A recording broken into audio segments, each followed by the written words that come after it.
gonna be some bullshit. Right there, you know it's gonna be some bullshit. All right, so the first thing I want to ask all of you guys is, are you guys high?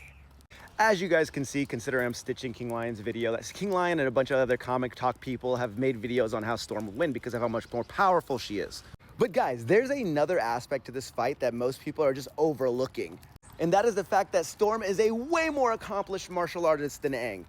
And guys, I started my career on TikTok as an Avatar meat writer, only doing Avatar stuff. And so when I tell you that Avatar Aang is a badass martial artist, he's just not as good as Storm. Let's start with something more current. Rogue Storm issue 1 and 2. In issue 1, it shows that Rogue Red needed to learn martial arts, so the first person she goes to is Storm. At the end of that issue, it shows Storm going 1v a whole army of fish people.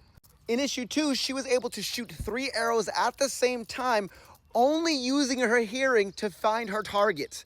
You can't be an X-Men fan if you don't bring up Storm's martial arts prowess and not bring up Uncanny X-Men issue 170.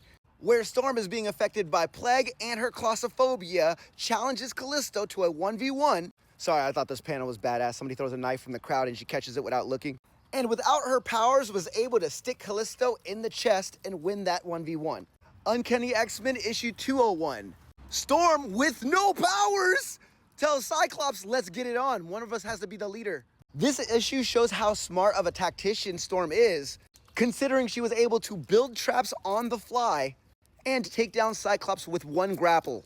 Or in 2004, Extreme X-Men issue 39, where Storm and Callisto are both gladiators, and they literally are going city to city all over the world to throw hands with some of the best and most ruthless fighters in cage matches.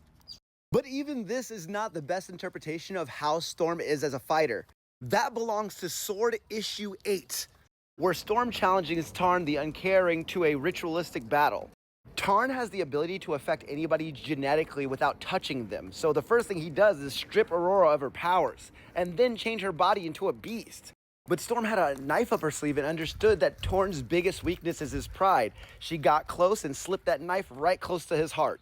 Obviously, Storm ends up winning this stalemate, or I wouldn't have used this in this video. Look guys, Avatar The Last Airbender might be the greatest anime ever created, but that doesn't mean Aang can beat Storm. This is not an opinion, argue about it in the comments.